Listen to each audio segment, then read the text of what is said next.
We have stopped in the afternoon, okay? We're talking about the linked list, okay? And the linked list is not a simple linked list. The simple linked list is you have a pointer pointing to an address in the memory, okay? So I don't know whether you know it or not. Well, you can print out an address, but you can never store an address. So what's the meaning? You cannot, let's say, oh, I create a linked list, okay? And I want to back up that linked list into your file. Let's say you're doing this. And you try to print out the address, right? Using a %p to print out the address. And you also save the address to your file, okay? It's not exactly always the same that when you read out the program, you create a linked list in the same format, but you result in the same pointer address, okay? But here is a different thing. We don't talk about memory-based address, okay? So you can try to create a linked list and always try to print out the address of the linked list. It's not always giving you the same address. Now here is I want it to be always the same address, so I artificially create what we call a block address of that hard disk. Of course, this is something stay in permanent storage. Okay, this is going to be saved in permanent storage. So I will allocate some space in the disk. So last time we talked about how about borrow 4 bytes. So whether you borrow the leading 4 bytes or the last 4 bytes is up to you. Okay, it's just a design problem. Okay, and this 4 bytes is exactly holding the address of the block. How big is a block? Last time I asked you these questions, just to wake you guys up. I said that we are considering whether we have a big block. Let's say the block is a 32 megabyte, okay? Or we have a small block. Now, how the block size affects you? So I will switch to my writing pad. So, what is the 2 calculations? Oh, sorry. It's a 4K versus 32 meg. Okay? So who wins? Actually, there is no winners. It's just an engineering problem. So let's take a look at what is 4K. 4K is, I define it to be 2 to the power 12. So do you understand why it's 2 to the power 12? Okay, so usually we'll have 4 is okay. Yes, you know, some painful lesson, then you obey me. Okay, so it's 2 to the power 2 times 2 to the power 10. So how about 32 meg? Is 25. Right. Is it? Yeah, it's 2 to the power 5 times 2 to the power 20. Okay? So you can see their difference is so huge. Okay? So why I choose these 2 blocks? Now think about it. If this 2 allocation is working over 2 to the power 40, this is the size of a hard disk. So I usually write HDD to be a hard disk. So what is 2 to the power 40? Do you know? If you don't know, look up Wikipedia. Okay. 2 to the power 40 bytes. Okay. Yeah, the first Q is already something that I want.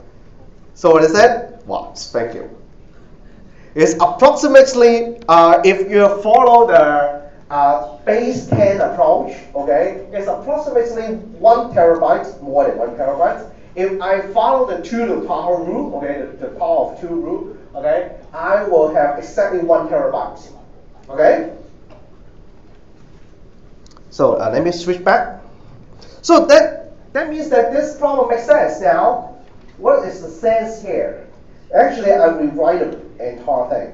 Is this, I have this hard disk, 1 TB hard disk. Whether I should dissect it into blocks of 2 to the power 12 or dissect it into 2 to the power 25. You say, what do you think? If I dissect it into 2 to the power 12, how many blocks will we have? How many blocks? I mean approximately, to the power, I know it's to the power, 28. How about that? To the power 15. So, what is the reason that I want you to calculate that? Okay? So, let's say you are having a to the power 30, to the power 28 blocks. What is the address length that you will need? Do you understand what it's meaning? The meaning is, I want to address to every blocks here. Okay? I want to uniquely identify so many guys to the power 28, starting from 0 to 1. Sorry, I want to minus 1. Okay, 1, 2, 3, and all the way up to 2 to the power x minus 1. I want to address all these blocks with address starting from 0. And I tell you that if I have a fixed hard disk and I allocate it based on different size of blocks, actually we are having different number of blocks. So what are the address that we need to address that? Is it to the power 28 number of distinct address? Yes. How many bits? 28 bits. Okay, here is 15 bits. Okay, one is using 15 bits, then I can identify. I need to kiss him in order to. This guy go crazy. All right, okay. So we have our 18 bits versus 15 bits. Now I change the problem a little bit. I raise the hard disk. I make my hard disk bigger. 1 TB hard disk is too small nowadays, right? Let's have 8 TB. Whoa. Oh, I don't want it. 8 TB. 8 TB is to the power 40. 42? 43. Right? 43. So how many address? How many bits I need to use in order to address every block if my block size is 4K? How many? 31. Okay, oh, I should do this. Alright, clear. 2 about 43. Oh yeah, 2 is missing. 2 about 43, 4K blocks, 32K blocks. Okay, so this is how many bits? This one is, yeah. If I remove the 2 to the bottom, then you don't know how to calculate. Yeah, 31 bits of here, 18. So what is this suggesting? If I have a bigger hard disk, I need more bits. Now, what is the limit of the size of a hard disk I can support if I only have a 4-byte address? Let's say my address is 4 bytes. That means 32 bits, right? 32 bits addressing. Then what is the largest hard disk that I can support if I insist that I want a 4K block? Can I support up to 16 TB? Still okay. 32 TB? No. If I have a 32 TB hard disk, it is 2 upon 45, right? Then I need 33 bits in order to list out all the address, or I should say a represented address. So it is outside the address limit. Okay? So why I need to tell you about this? There's all calculations here. Because it's you can identify a particular, why there's no air conditioning here? I mean, yeah. Who can I call? Actually, I mean, is there any phone number? No. Okay, so we're doomed. Okay? So that means what? That means, and this is not doomed, okay, this problem is also doomed as a matter of fact. If it's 32 TB, we cannot use 4K, sorry. At least you need 8K. Oh, 8K, sorry. 8K. So this is the engineering problem I mentioned.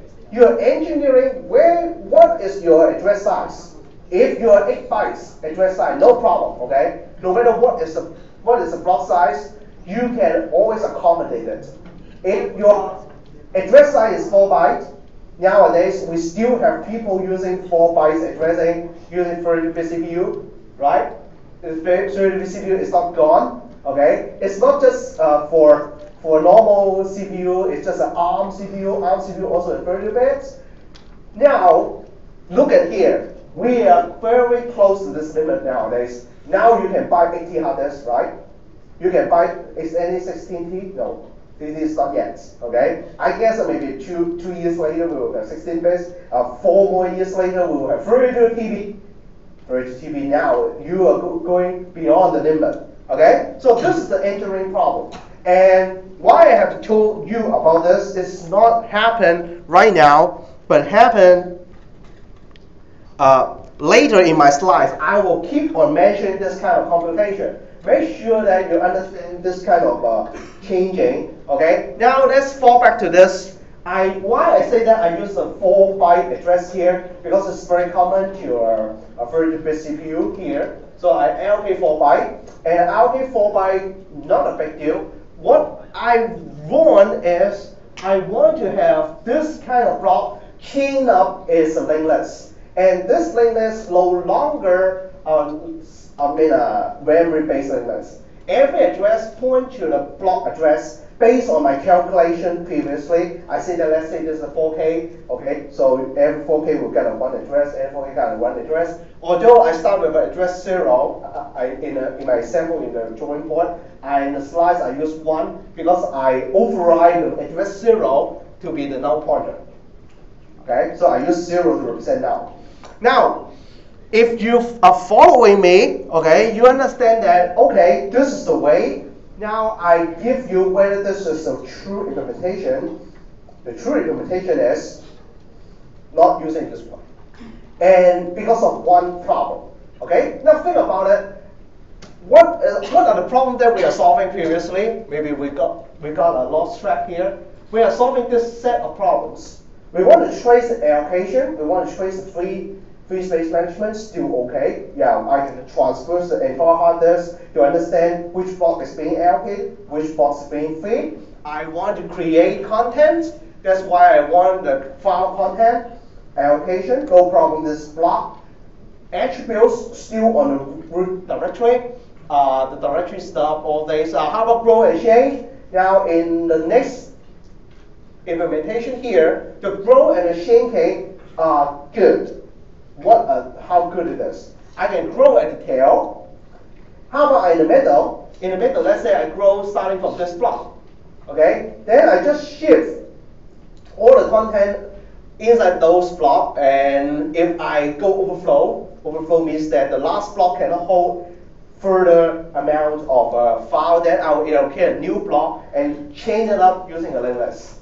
So the growing, the changing, the deletion, the creation, all fits, and we also solve the problem of external fragmentation. Okay? So there is no problem except one. The one problem is called, let me fast forward a bit, the the random access problem. So what is a random access? I will go back a few slides, don't worry, because I just try to convince you this is a bad design. So how bad it is? What is random access problem? Random access problem by definition is, I have a byte in random, I want to access it. The pattern is you cannot predict. Let's say now I want to access the 7th block, and suddenly I say that I want to have the first block. Then I want to have the 11th block. So this is a random pattern. I mean, the sequence is just random, you cannot predict. Now, how bad if I implement a hard disk using this way? Let's say my sequence is, let's say is 351, okay? So if I want to know which is my third block, 351. The third block, I have to access the first, and then go to the second, and then, because of linked list, right, I have to access the first guy take me to the second guy, and the second guy take me to the third. Then I find a third block. Then you suddenly tell me to go to the fifth. No problem, because I was in a. Hey. It's just because I put it in the wrong place. Okay. So because I'm in a third box, so no problem. I go on the fourth, the fifth one, still good. Suddenly you say that you go back to the first one. So I will revisit the first guy. Now this is on linked list, no problem. If it's memory, if it's hard disk, you are seeking the head very frequently. Okay. Previously it's sequential. From 1 to 3 to 5 is sequential. But suddenly you say that from 5 go back to 1 is no longer sequential anymore. You have to go on again. Now let's say I want to have a 9th block after I visit the first. So 1, 3, 5, 1, and then 9. Okay. So then you suddenly go through the limits again in order to find the 9th block. Okay. Many disk access, which is not good. What we want is just like a memory-based array. You say that first of all, are you understand the difference between a linked list and an array? If you don't, I give you some form, although it is a little bit late. Already 10, the week 10. Array and linked list, okay? I give you a linked list. I want you to access the ith element, so you have to revisit all previous guys until you reach the ith one. If I give you an array, you do a calculations based on the leading address, you immediately go to that location and without visiting previous guys. Okay? And when I magnify this problem in an I/O environment, the time is horrible. Okay? So this is a random access problem. I want to access block in a random manner. This is forbidden. Okay? This design forbids me to do it, and the performance is very, very horrible. Okay, so this is called random access problem, and we want to solve it. Doesn't mean that I want to, can I make it into one I/O core and access 5 different blocks? No way, of course. I want to access 5 blocks with maybe 5 I/O core or just 1 to 2 overhead, but not revisit every box again, and again. Whenever you ask for one block, approximately it's big of n I/O core, which is not good. Okay, yeah, this is dependent. You understand what I mean? Every time you have a big of n I/O core for one block access, I don't want it. I want 1 plus some penalty, and the penalty is a constant. Okay? Which is what I want. Okay, I hope that there exists such a solution. Now the current solution, bad. And some previous problem about why we need to save the file size. Okay, so I know that you are being stunned by what's the big O and IO core. Okay, now go back a little bit. Talk about some of the fields in the design. Okay, with block-based allocation, block-based is not a bad thing, but we have to keep track on something very important: the file size. Now the file size is not just when we compare to the contiguous allocation. Contiguous allocation tells you one thing. I need the file size in order to quickly tell you how big a file is. Now, here behave a little bit different. Let's say I have the number 1 file. I tell you it is 1900 bytes. So you queue here, or 1 block, 2 block, 3 block, up to 8 blocks. Okay. Now, does it mean that the whole 8 blocks, all the data in those 8 blocks are belonging to that file? Yes or no? Think about it. By the way, I didn't tell you about the size of that block. Let's say the block is 500 bytes. Each block, 500 bytes. So I have 1900. Okay, so 500. So I need approximately. Sorry, too much. Okay, 250. Okay. Yeah, I do a calculator. Okay. Yeah, you know I'm getting old. Not as good as you wanna. It's 200 times 8. Approximately 2,000. Okay. So there are 8 blocks here. Approximately 1 block is 250. This is my rough estimation. Now, does it mean that all 8 blocks belongs to that files? I mean the content. Yes or no? What do you think? If the whole blocks contains data that refer to the file, then we know there's no need for file size. I just need the number of blocks, right? Any idea? Some is looking at her, let me sleepy. Right? Yeah? Any idea? Any idea? Maybe the file size, the actual file contains the size of it is not a multiple of the block size. Not multiple of the size, then so what is the ending result? What is the final result? You will have some blocks. Partially unused. Some block partially unused, okay? So it's usually not some blocks, it's usually one block. One block not fully filled. Okay? Now make sure that you understand this word, okay? Fully filled versus fulfilled. Yeah, I find some people several years ago answering the final exam questions, the block is fulfilled. Yeah, should I give them marks? Grammatically good, meaning wise 0. Okay? Yeah, make sure you make sure that you understand these two words. So you will have most of the block fully filled. Usually it's most, except the last one. The last one is partially filled, and that's why the file size is very important. It differentiates, whether you should take the whole block or you should take part of the, and by part, by how many. Okay? So there's the use of file size now becomes very important, except for the case in contiguous allocation. Okay, and I said there's two hidden problems. One is the random access problem. Another problem is close to the previous problem about file size. And this is the another fragmentation problem. We call it internal fragmentation. Okay, so what is the problem exactly? The problem is the not exact problem. Okay, the syndrome is, let's say you create a lot of files. The syndrome. You create a lot of files. Let's say you create 1 million files. Okay, 1 million files. Every file contains 1 byte. Okay, I don't know why you create such kind of stupid file.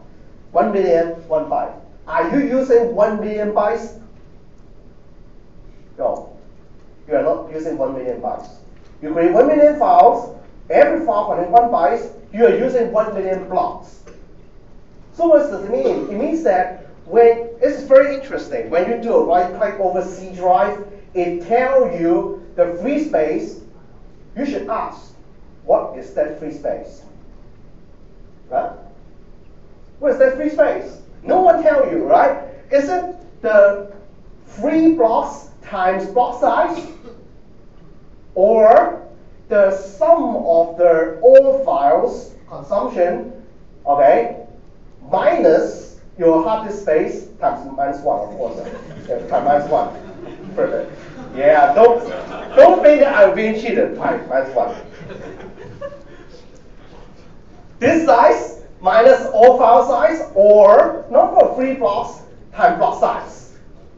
No one tell you, right? Even now, there's no definition in the hard disk or in an operating system telling you what is it. I believe, okay, I didn't look at it. I believe it is a number of free blocks times block size, because it's easier to calculate, right? Yeah, easier to calculate. Why?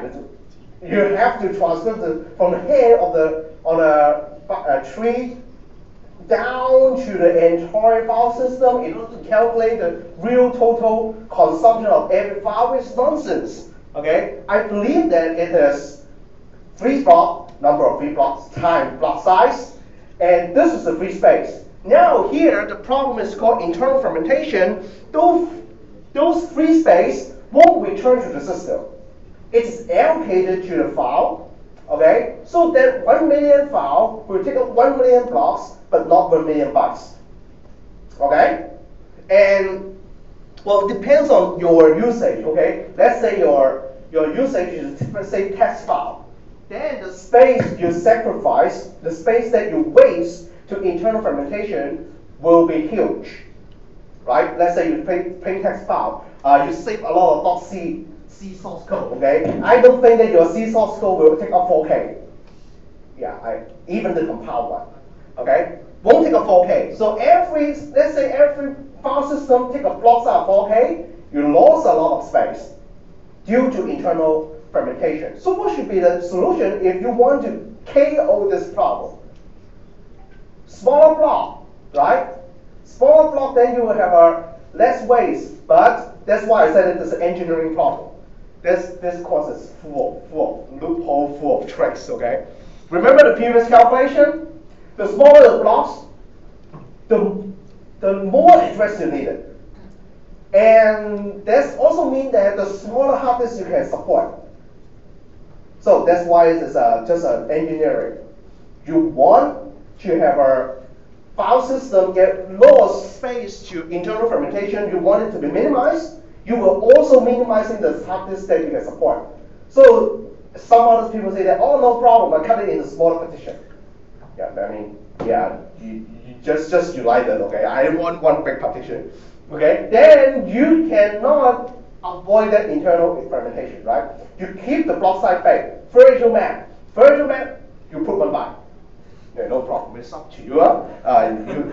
You always do this, right? Save your password, okay, to your file. Then you use a virtual map to save it actually, okay? So this is internal fragmentation. And the problem can be solved even now because all file systems are not taking this into account except one. There is one file system is a variable size block, okay? And that is called Riser FS. But nobody is using Riser FS anymore because Mr. Riser killed his wife. Then the community say that, oh, this murderer, okay, we don't use it. Okay, really, you can look up the Riser FS. Okay, Riser FS. Yeah, this is FSCK. Okay, take a look here. Look up. FSCK, not FU. Okay. Yeah, murder. Yeah. So that's it. This is really the true story. The community starts supporting that file system anymore. But there are rumors that people start to pick it up because he is very forward-looking file system. Try to make a block in a variable size so as to minimize the effects of internal fragmentation. Okay? So any problem you want to ask about the? For a zero size file, do we allocate a block to it? Good questions. Depends on the file system. Some file systems say that, yeah, I put the record of 0 bytes in the root directory so that you won't look up any blocks. Some will do it, give you one block, but say that there is zero file size. It depends on file system. Any other questions? Yes? Even the empty file would have some magical beginning code. Right. If you are going to that level, an empty file is not empty because there are metadata. But I mean, it depends on what's your definition of empty. Usually, if I ask a question, I would say that when you create an empty file, what are the space that's being produced? Okay, it's more straightforward, right? Just not an IQ test here. Okay. Any other questions? Okay, so file system is full of tricky stuff, okay? And those tricky stuff, we can look at it, okay? In assignment 2, we will look at it. I mean, you can open up block, okay, and hide some of the secret information in the B space. No one can touch it. Very interesting. Yeah, really. So what's next? Next is how you upgrade the solution, okay? Actually, the upgrade is not hard. We understand that transferring the entire file in order to reach a particular block, I mean a big O of n access, can we make it smaller, less damaging? Yes. Group all of that, create a new box in your hard disk, and that box is just that like this. Okay? I say that I don't want to have the access to be big O of n. I say that I want to access that particular block with a constant penalty. And this is the constant penalty. Okay? The constant penalty is you can avoid loading this FAT from the disk. This is a file allocation table. FAT is named in that way, file allocation table. The penalty is you cannot avoid, just like paying tax. You cannot avoid, but it's constant because the size is constant. No matter how big it is, let's say 4 IO, okay, 4 IO core, then we will always 4 file core, no matter how big your file is, okay. And the nice thing about this, later on I will tell you some of the implementation tricks. We can load it in the memory. We can load it in the kernel memory, and then that penalty become memory core, no longer IO core anymore. Okay, so then we can minimize the problem so that while you're reading your SD card, your USB drive, iPhone, Android, they are all implemented using FAT32, won't have any problem in access speed, quite a high speed, right? As long as you're using, non-mechanical things. Okay? So what is that so-called penalty? And the penalty is we pull out all things, put it as an array, okay, continuous array, and inside the hard disk. And this is this area, the pink area is this blue table, and this blue table, you find that there are 2 rows. The first row is actually the address, no actual memory incurred. This is the address. This is array address 0, but I choose to block 1 because I said that the 0, I use it as a null pointer. This is the address 0, address 1, address 2, so on and so forth. So in an array, you never say the address, right? The address is come with the address, come with that array, okay? And then every items is 4 byte, and each 4 byte storing, let's say this guy is number 1, the next block of number 1 is number 2. Just 4 byte there. So as if we are building up one thing, we call it indexing structure. Okay? We are building index, and that index is an array index. We build an index. Whenever you want the next block, look up the index. Let's say I go to the end of this guy, 26. 26, I go to here. I know that my next block is no longer 28 or 27, but 34. Is this guy. So go to here, and the 35 tell me that it's the end of the linked list. Put a 0 there. All right? So understand this approach. This approach is building an indexing structure. Some people will think that, oh, array is not good. How about I have a tree type structure? Yeah, you can do it. Okay? And some file system really implement it as a tree. You think that an array sucks or you want to retreat, go ahead. And there is a Btrfs I mentioned a lot. Is use B tree to hold this structure. Okay, I don't know how far it is. I didn't do any comparison, but this is a sensible upgrade. And this is the FAT real implementation. Okay. Of course, we are a little bit, this is just illustration to highlight all the files allocation here. I think that you can read it by yourself. And the good thing about it, again, I say that you can treat it as an array. You can calculate a particular area by using multiplication and addition. You don't need to really look into, let's say, I don't know, I want to get a 26 block. I don't need to start from the 1. And then 1 got into 2, 2 got into 3, so on and so forth. I can do a calculation because every address is 4 byte. Okay, so I multiply 4 here, and the I is your QE, the P is the leading address. Then I can go to whenever location I want without any problem. Just one calculation, then one disk access. The disk head would move there, read that item for me, and I know that, let's say my destination is 33, then the next will be go to 33. You don't need to go through all stuff here, just one, and then the other one is go to the destination. And the trick is, I just mentioned it, how about I load this entire array, don't put it in this, okay? This incur times to seek. First, when I mount means that I load the file system into your computer. I put up your computer. I bring up this FAT structure onto memory. Become memory resident. Okay, and later on we will calculate how big this array is. This is quite a big load to the system memory. So if it cannot hold the entire array, let's say we put something partial there, it still helps. Okay, as long as we put something onto the memory, it will become memory access, no I/O anymore. Okay, so this is the something hidden, and not just very hidden. I mean, if I tell you, then you know. So this is FAT32. So I forgot to bring my floppy. Okay, how many of you didn't see a floppy?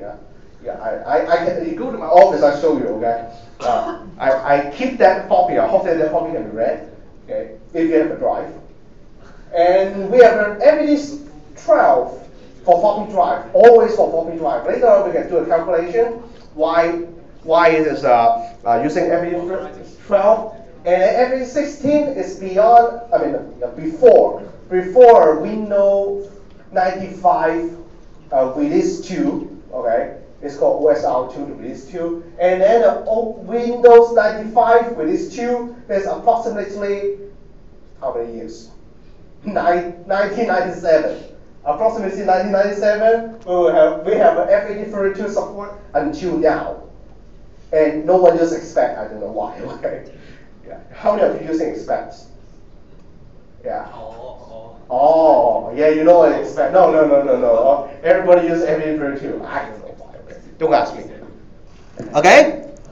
So some data, some very few things for you to look at. Okay? Different FAT versions varies by its number, right? One version is 12, one version is 16, one version is 32. It varies by its size of the address. FAT12 use 12 bits for each address, 16 use 16 bit, 32 use 28 bits. And the reason is Bill Gates. Ask him. Okay, he is still alive. Okay. I don't know. Okay. Some rumors say that the 4 bits is reserved for some file scanning tools, system recovery tools. I think it may not be recent. Okay, I think Microsoft is no one can predict what they're doing. Okay, so my answer is ask Bill Gates. Okay, not the bills in our department. Yeah, and let's do a calculation over FAT12. Okay, I said FAT12 is for the floppy. So let's do calculation here. 12 bits. 12 bits. So that means it can represent how many variety? 2 to the power 12 variety. And for the floppy, it will choose the smallest possible block size. The smallest possible block size is 512 bytes, which is equal to 2 to the power 9. Am I correct? Yeah. So do a multiplication. How big it is?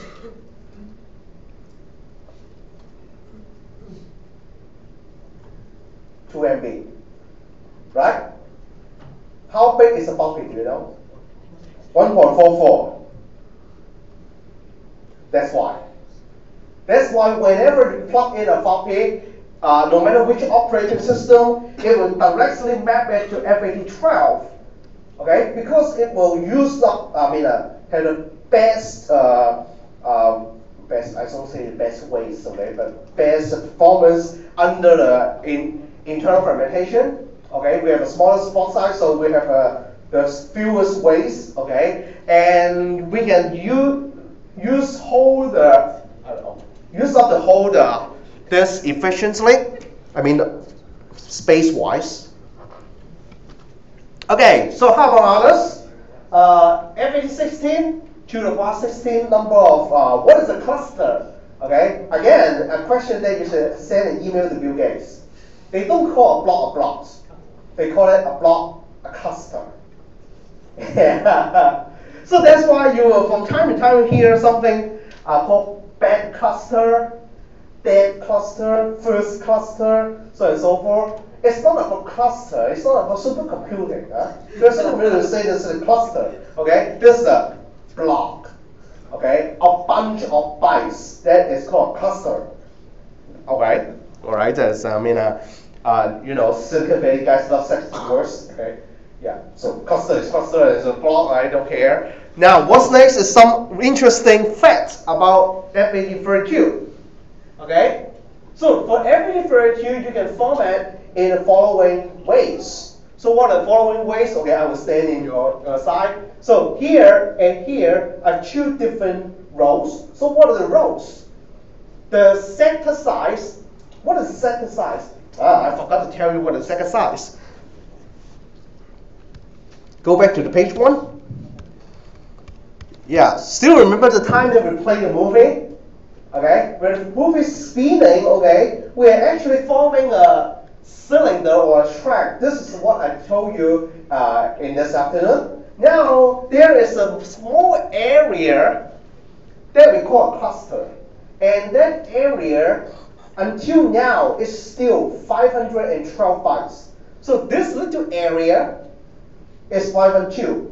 And as the hard disk technology go more advanced, that width, okay, or that arc length is getting smaller and smaller. So the density of the hard disk will become more intense. That's why you're still having a same size hard disk, but you're growing and growing. Of course, there are multiple ways to grow it. Put more plates there, put more pieces there, okay? Make this bigger, okay? But you never see a bigger disk. So this is the way to make the sector smaller and smaller. But you know, we have some physical limit. Everything has physical limit, so we are close to that. And some are some hard disk manufacturer can make that sector become bigger. Okay, it's only up to the hard disk hardware. Let's take a look. Okay, top D. How many of you don't know what is top D? It's big sector size. Hey, what happened today? Hey, what happened today? Big sector size? Yeah. WD supported. Okay? Support you to change for a sector from 512 to a bigger size. Okay? Just find some way to control your firmware, and then you can upgrade on this. But I think that this is a very, very expensive hard disk that you can do it. Okay? Other manufacturer, I don't know. I only know top D capable of doing that. Okay, but if you have a bigger sector, the Windows formatting tools and other formatting tools will require you to use a bigger sector size. Bigger cluster size. Okay, and this calculation is just make it up. I make it up. Why I make it up later? I tell you. Let's say I have a cluster of this size. 32K, okay, and do some transformation from a K to byte, and then I know that for the FAT32, the number of bits that will be used will be 28. So to the right 28, do this multiplication, you will understand that the disk that we support for FAT32 is approximately 8 TB. I said I make it up because why? Some of the 2 to the power 28 representation, some representation is forbidden to be used, so we lost something. And as well as this 8 TB is just calculates how many blocks. How about the FAT table itself? How about the metadata? How about the root directory? Okay, we all forget about this. Actually, it needs some space. Okay, so this 8 TB is just a rough estimation, but we are very close to it, right? Do we have 8 TB now? I know that we have 4 TB. Okay, I don't know whether we have 8 TB hard disk, right? Should have, right? So this is the end of FAT32. Okay, and FAT32 is interesting. How interesting is this? By the time this FAT32 release is 1997. 1997, there is another operating system that is more stable than Windows 95. Windows NT. Yeah, do you know what is NT? Next technology or new technology, I can't remember. Yeah, but where is the next? new technology or next technology. I don't care, it's gone, okay? No longer there. So Windows NT. So Windows NT comes with NTFS. Microsoft want people to use NTFS. How they do it? Very interesting. They change all the format tools, format.exe. Okay, there is a file for format.exe. They change the format.exe so that when you're using Windows XP or even Windows 7, maybe Windows 7 is remove this restriction later on. I'll tell you why. Okay. Then you will face some defects. The defect is you cannot have partition greater than 32G. Only Windows XP. Why I say that Windows 7 remove this restriction? Take a look at your USB drive. How big it is now? Yeah. So can you still format it? Yes. Okay. You have a 128 GB USB drive formatting FAT32, no problem. Okay. So what is the trick? The trick is they change everything. You can use other tools. I don't know who knows this guy, Partition Magic? Oh, only old guys know it. Okay. So very interesting thing. No one know it? You can resize your partition just like magic, huh? But nowadays you don't resize your partition, you buy a new computer. Okay? Yeah. So you can do it in other things. You can use this in Windows XP greater than this limit, and so forth. So Bill Gates do it on purpose. They try to, cheat other people that FAT32 sucks, don't use it. Okay, but as a matter of fact, it's their little tricks. And there's a knowledge base here. You can take a look there in Microsoft.com, documents all this. I don't make it up by myself. Okay? So, by the way, do you know what's Windows ME? Yeah. What is your experience using it? Okay? I call it notation error. Really error. The worst Windows that I use. 98 is better than ME, and I think 5 is even more stable than ME. ME always crash, okay, mutation error. Okay. So file layout, file system layout. Now this is very close to the assignment queue. That's why I will do it together with you. I will give you a break, and I will do all the commands together with you. You may experience something different from me, but don't worry. Okay. So I give you a break. 5 to 10 minutes. Then come back, we will scan this that we create under FAT32 and look up every little details inside. Alright?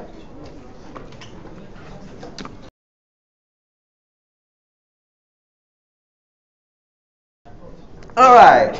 So one of the bunch of things that I showed up here. So this bunch of things we call RAM disk.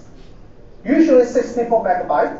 Okay, per RAM disk, so you will find from number 0 to number 15, we have 16 RAM disks in our computer. They used to be physical memory, your RAM that plug into your system, okay? But you can also treat it as a disk. Whenever you try to use it, it will become allocated memory for you. So how to allocate it? Very simple. Just format it. Okay, so that's why we have this command. So this command, I use root to execute it. So I first become root account. So I won't type sudo. Okay. All the steps will be in the PowerPoint, so you don't need. I won't flip around. mkfs.vfat. So the specified minus F32 means that I specified it as a FAT32 file system.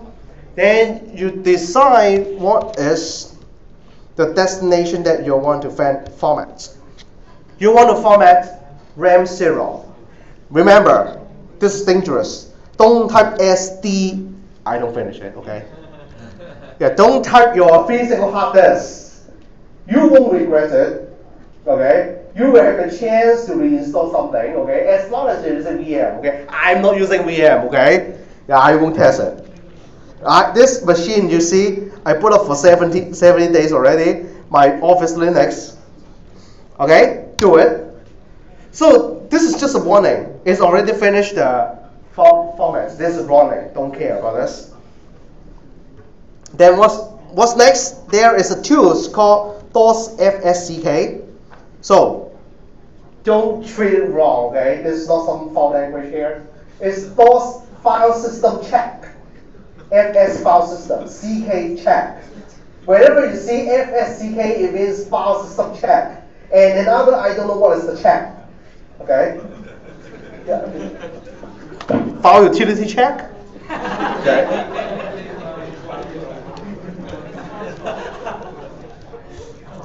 All right. So DOS FSCK, DOS it means a FAT file system. I check over the RAM disk, then you will get this report. Okay. So how to read this report? First of all, I need to adjust the screen a bit. Okay. Good. All right. So you will find some basic information. Let's say what is the setter size? Okay, it is just a normal setter size, 512. How many bytes per cluster? It says it is only one setter go to one cluster. We can have multiple setter go into a cluster. But now it's considered one cluster is 512 bytes. And there are 32 reserved setters. So what are they? Now I have I have a figure here. Okay? So this is not drawn to scale. First of all, what's this guy is? It's called the boot setter. The leading 512 bytes that contain all this information that I read from DOS FSCK. DOS FSCK is actually reading this area. Okay, so in your assignment, you also have to read this area to know about the details about the disk. The disk not always using 512 bytes as one cluster, but always use 512 bytes as setter. Okay? And the next thing that I want to report is this reserved setters.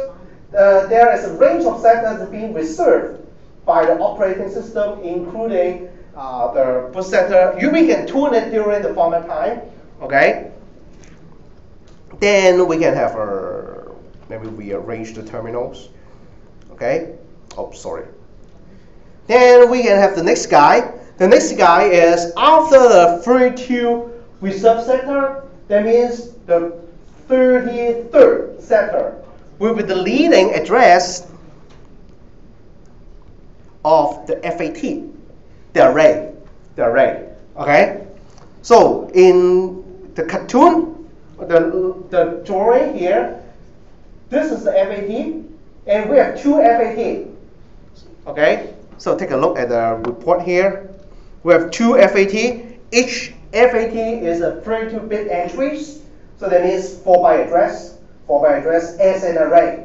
So when you read the big things, okay, I can try now. I can go to this number of bytes, 16384 bytes, okay, and start reading. Then you will find the first 4 bytes will correspond to the array index 0, the first guy.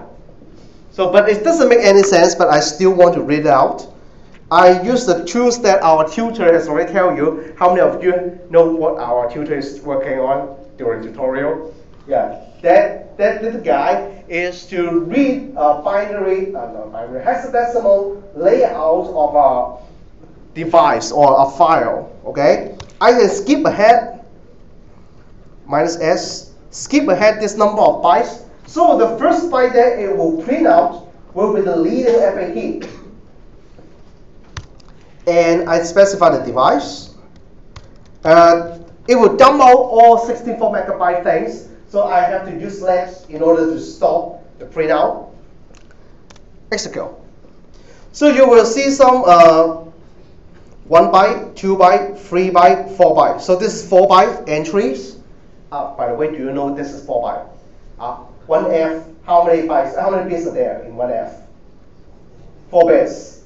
Okay? So that means 1F and then the next X, what is X? What is X? 1, 0, 0, 0. Oh, yeah. You want to answer me? Oh, 8 is before 7.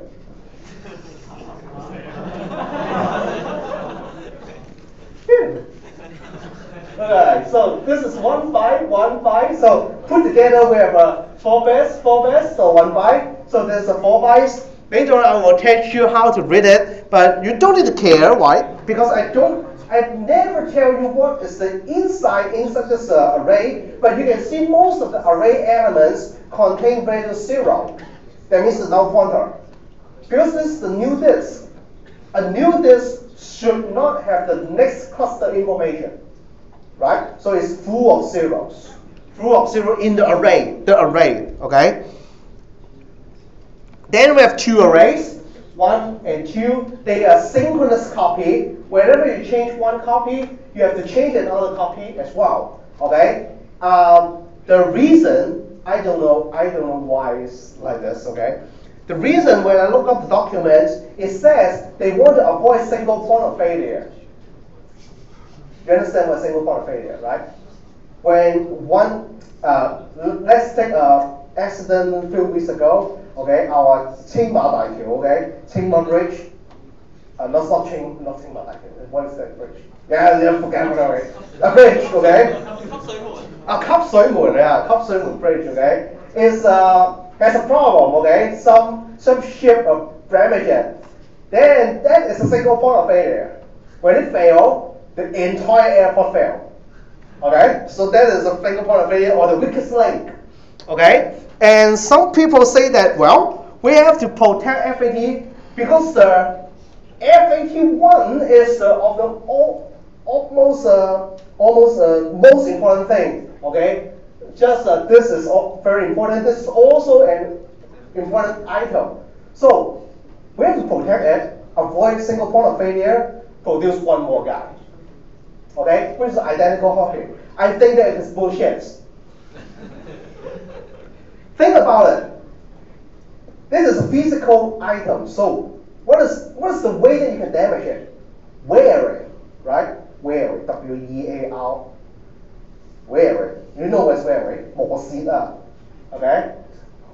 Yeah, you understand. I know photograph last week, okay.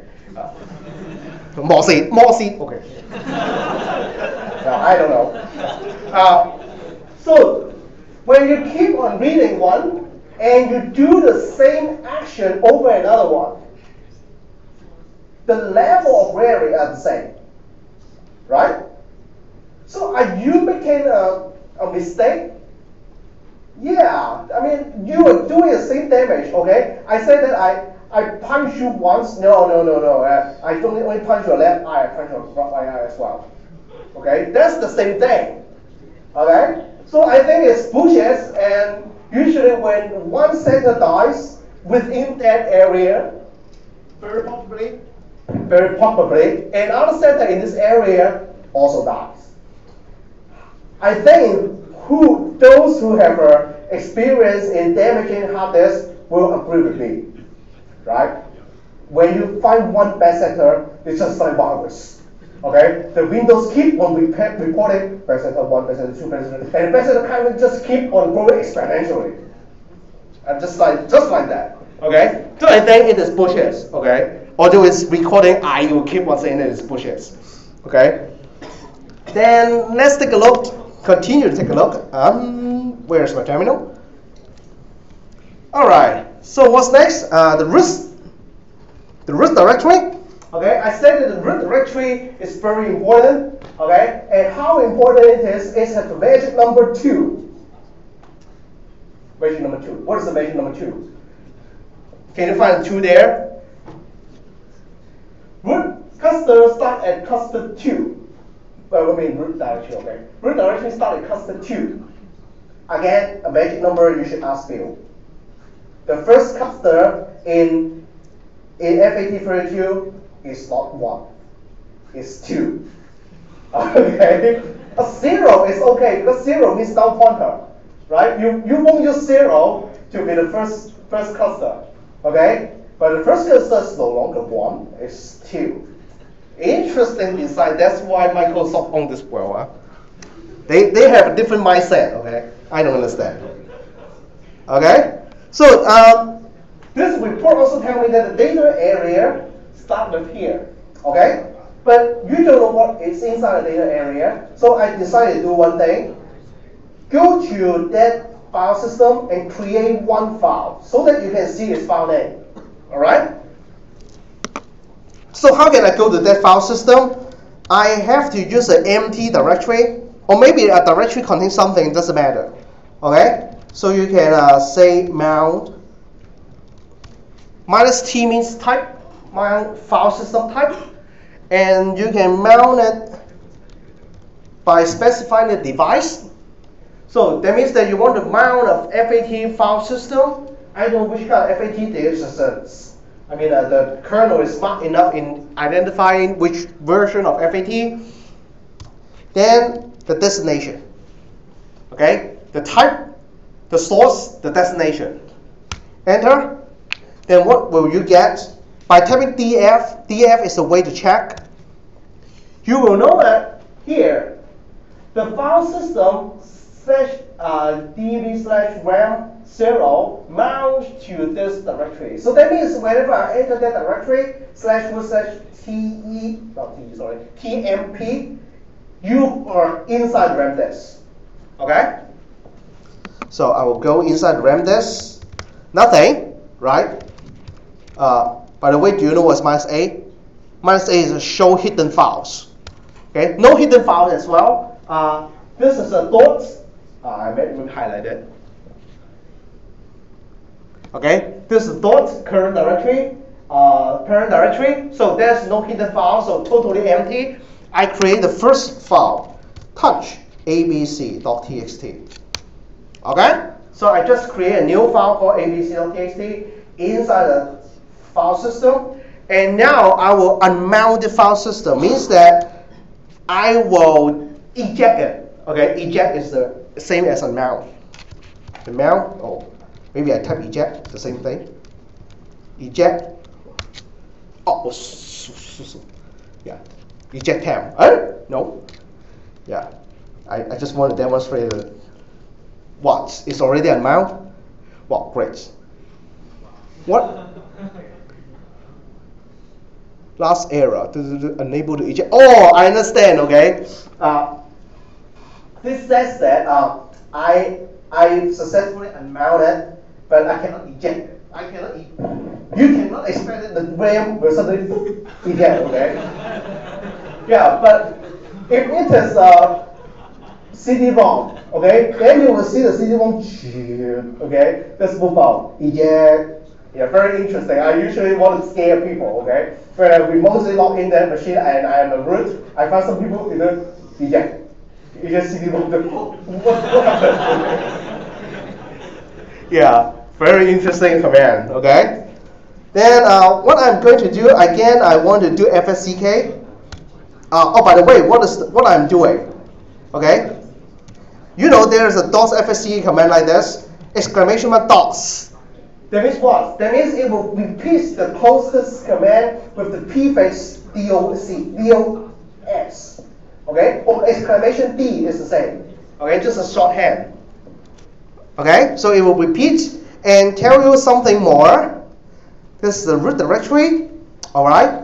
Now we have one files. One files I created. So what I want to do, I want to do some crazy stuff.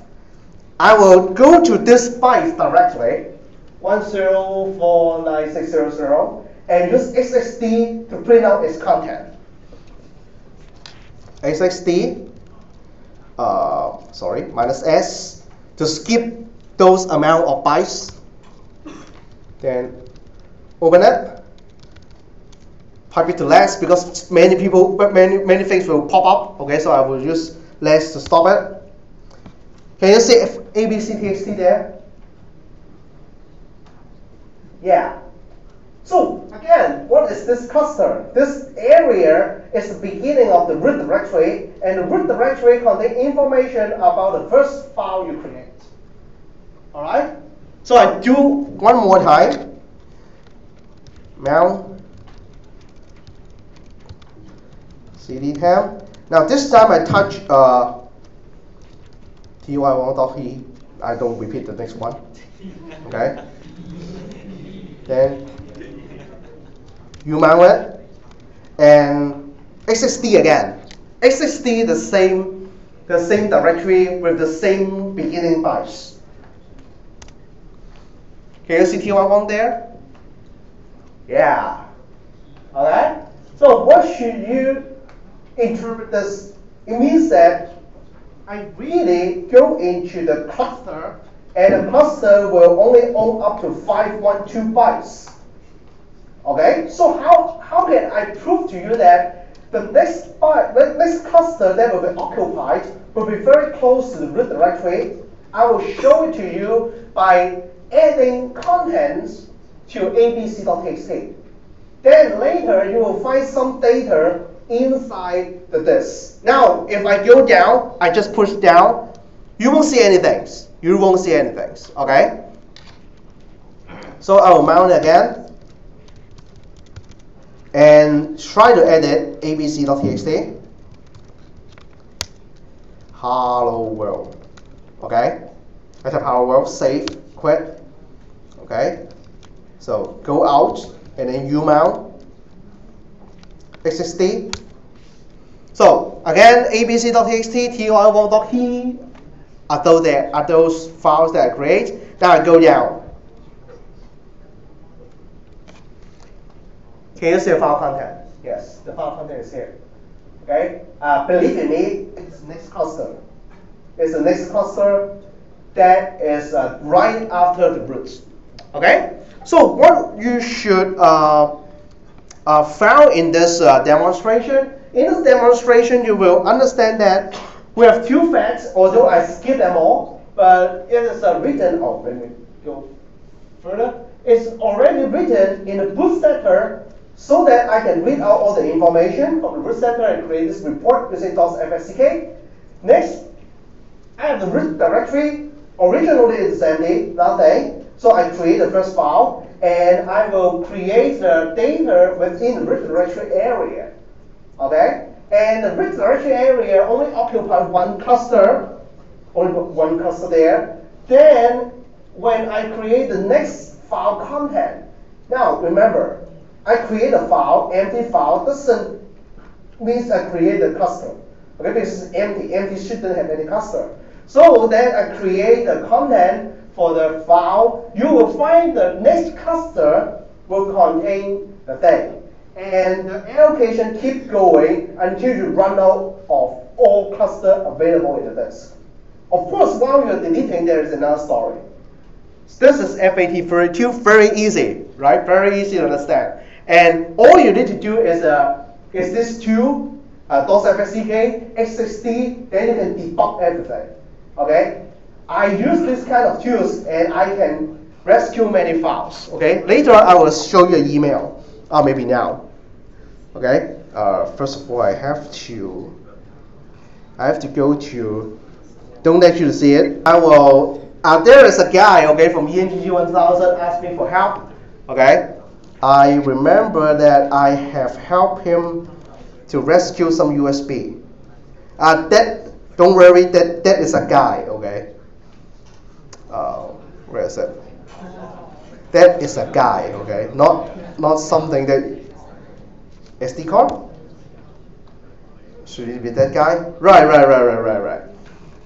So, sorry, spare a minute. I sent out an email because there is a guy leaving me an SD card. Okay, look at the time. The dates were 2 years ago. Okay, so that guy, give me that student can it be recovered. I just used all the XXD tools and the .fsck to understand what happened to the hard disk, and then I used some recovery tools. What have I done? I find that this is not completely wiped out, and I can rescue 1,000 something JPEG files, okay, which account for 5 GB of his SD card, okay? So this is the level that I wish you guys can attain, okay? Some people lost some file, okay, you can read its content and rescue it, okay, by using writing your program, writing assignment 2. Assignment 2 is just a toy, okay, it's not something real, okay. So I'm writing some real stuff, okay, and then rescue so many files, and that guy, okay, don't thank me. No presents, okay. Don't be good guy, 唔好做好人. Okay. The thing that you will get is a card, 好人 card.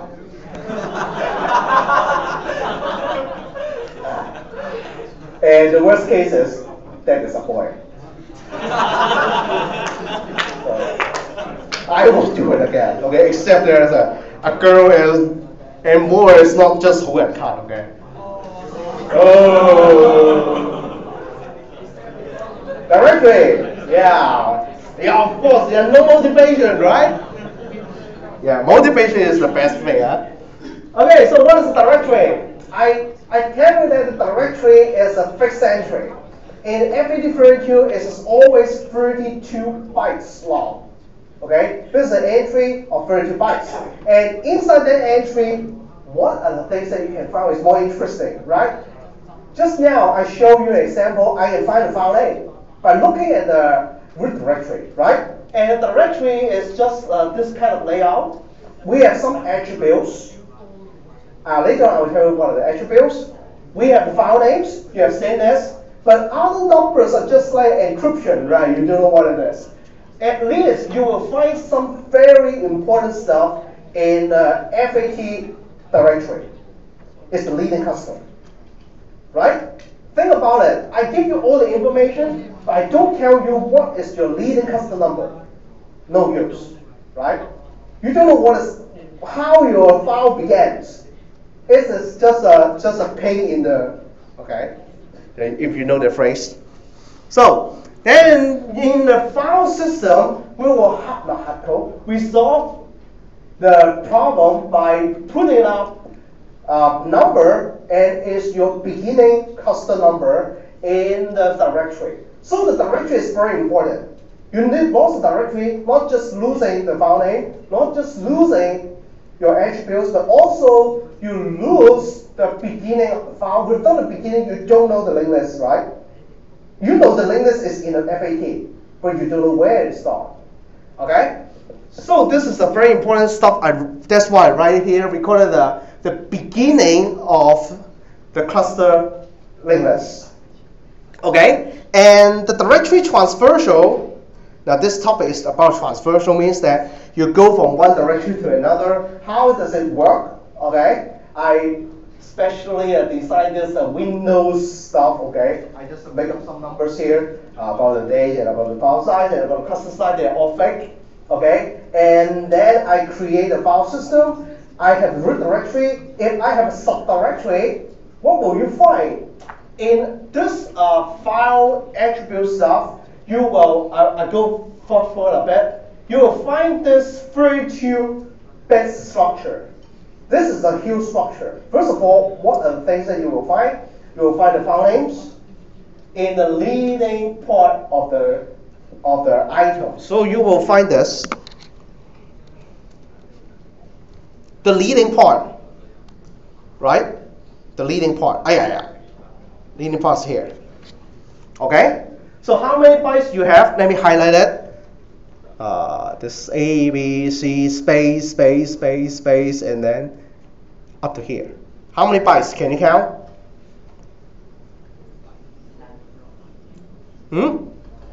11. So if you have read the assignment 2 specification, did you heard of the notation called 8.3? 8 bytes for file name, 3 bytes for extension. Okay? So this area is actually the 8.3 there.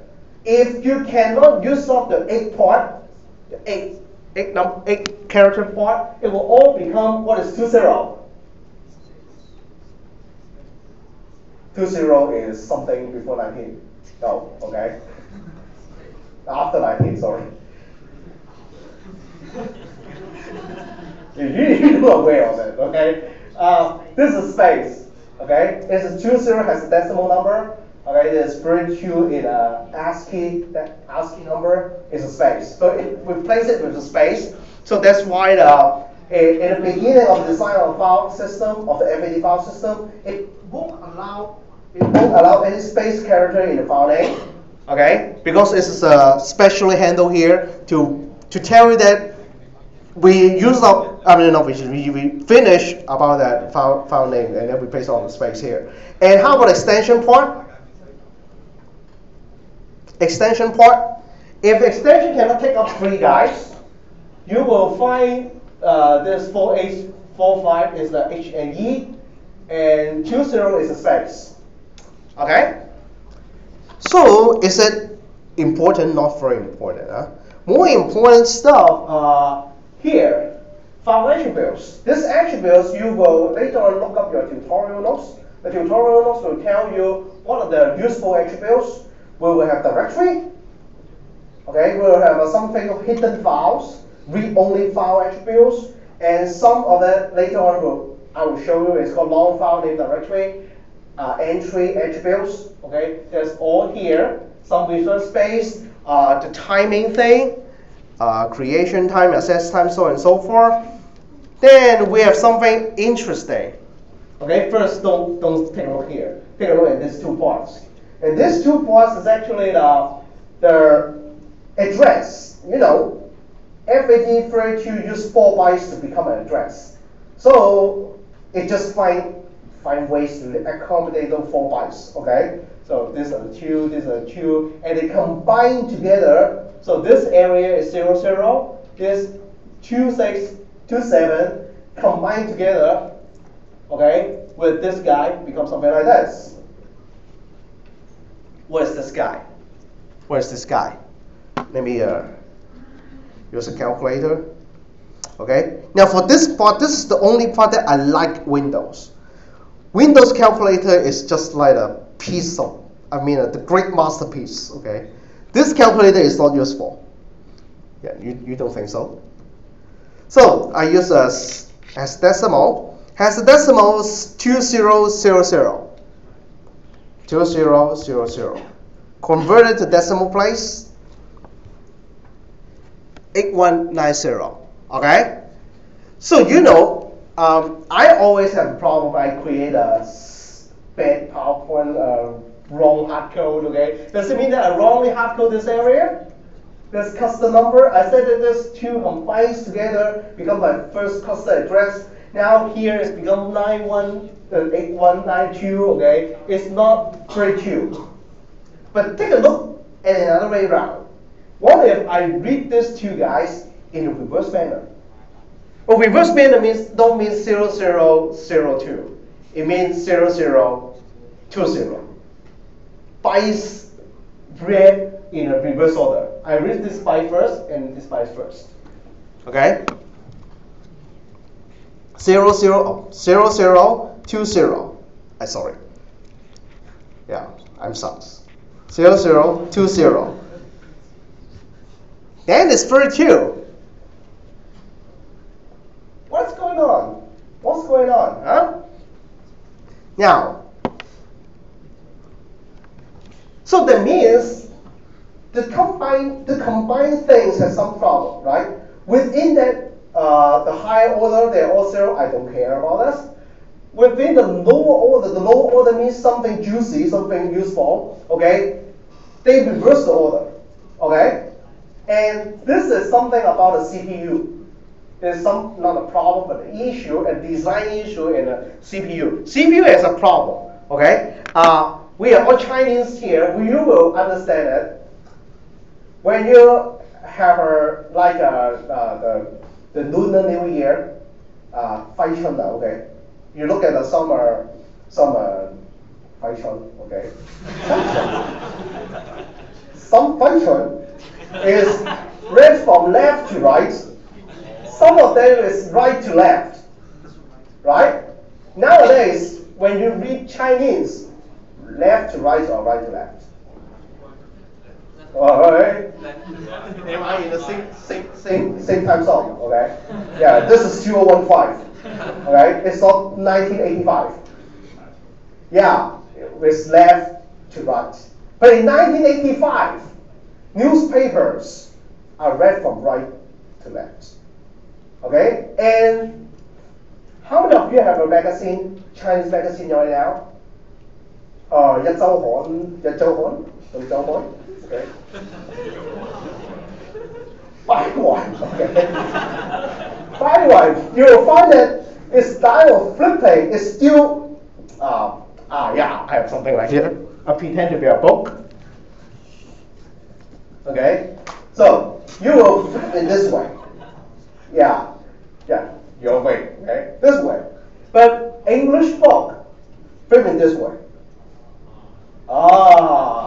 Yeah, I kind of understand. Yeah, told you read more physical book.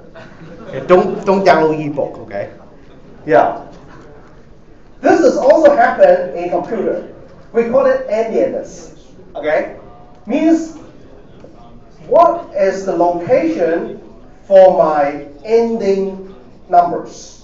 So that's why we said endianness. Where should I end?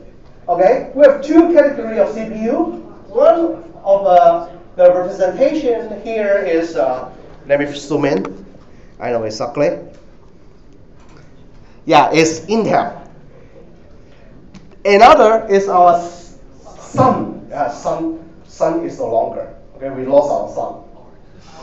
Yeah, become Oracle. Okay. Oh. So as you know, Sun manufactures CPU. Okay. And they read integers. You know, all integers integers not long. Okay. Long variables varies based on your 64-bit or 32-bit architecture. Integers are always 4 bytes. And these 4 bytes, they will read in different directions. Okay, let me show you. I have a program. I have a program here. So what is this program? This program, I hard code its value. I just make this a funny pattern. 0x 89 ABCDEF. All right. And the next stuff is amazing. Take a look at what I'm doing. I read the address of the temp variable and cast it into a char variable. I mean, I treat it as a char array. I want to treat that 4 byte unsigned long. I choose a long because I want to show you something more. I choose it to be the unsigned long. If it is 64-bit CPU, it is 8 byte. Become an 8 byte array of char. And what I'm going to do next is something horrible. I loop through it. Okay, I treat it as an array. Originally, it's a variable. I use a char pointer, point it to it. I loop through it byte by byte. To do what? To see in the underlying storage layer, if I read it from the smaller address, the 0 is smaller address, the next is a bigger address. What will I get? And of course, I will say this as a byte by byte printing. I really go down to the variable level, do a byte by byte reading. Of course, I will do another way around. I will print it out as a normal value. All right. Very big damaging, huh? I know. All right. Endian. I says this CPU, this is the Intel CPU, lead to endian. Lead to endian means what? Let me give you a statement. Lead to endian means ending values in small address. So what is ending value? Ending value is this ending value, the least significant values in small address. This is small address. The array 0 is small. Then you add some address to it with a bigger, and bigger in terms of address. So you will find this pattern got print out like this. Byte by byte printing, EF, but not FE. Right? EF is within 1 byte. Within 1 byte, no swapping. Now, among the bytes, become E, F, and then C, D, A, B, 8, 9. Now, because I choose this to be the long variable, so if you have a few more bytes, don't worry. What's next? Next is, first of all, I copy and paste this program, copy, SSH to a place. Oh, yeah. SSH to spot. Go to temp. The file name is called ty1.c. Paste it there. Yeah, I already pasted it. Okay. Paste it. Compile ty1. Oh? Oh, I know. Terminal sucks. Yeah, it's breaking too nice. Alright. Compile ty1, no problem. Run. Now this is a Spark, manufactured by Sun Microsystem. Yeah, take a look. Different file orders. So one is Chinese, one is Western people, okay? One is from left to right, another one is right to left. Okay? And there is a tradition, whenever you talk about storage, you will store something in a little-endian manner. Networking use another ordering, we call it network ordering. Okay? For storage, we use little-endian. Okay? And that's why if it's a little-endian, this value. Okay? Last, but not this, before we end this lecture, the last value here, file size. Okay? How many bytes we have for file size? 4 bytes. 4 bytes. So 4 bytes means 32 bits. 32 bits number of variations, 2 to the power 32. Okay? And if we have a variation of 2 to the power 32, and we also need to store 0. Okay, so 0 takes 1 slot, 1 takes another slot. We have 2 to the power 32 slot. So the maximum value we can represent is 2 to the power 32 minus 1. What is 2 to the power 32? 4 GB. So the maximum file size that a FAT32 file system can store is 4 GB minus 1 byte. That's why you cannot save DVD ISO. Yeah, think about it. When people send you a DVD ISO, will they give you using a USB drive? No. What they do? Win out and out. Right? Break it in the bus. Yeah. Break it in the bus. Yeah, that's why. Oh, suddenly I know something. Yeah. Yeah. After spending 2 hours, the most fruitful thing is you spin out and out. Yeah. That's why every DVD is beyond 4 GB minus 1 byte. Right? It's 4 point something, 4.7 GB for each DVD ISO. And that's why you cannot put it in the USB. USB uses FAT32, and the file size is fixed inside the directory entry. And the worst thing is, I really love every file system, every operator doing this. They don't do a check whether it's FAT32. Huh? What is the meaning? You can never save a DVD ISO by just compare whether it is bigger than 4 GB, right? Then you can surrender and say, no, I won't save it. They don't. They take the time, copy the file, and copy it while it's copied up to 4 GB minus 1 byte and say that, boom, file size is up. I mean, system size is up, storage size is up, so on and so forth. But no, it's not storage size is up. It's Windows sucks. All right.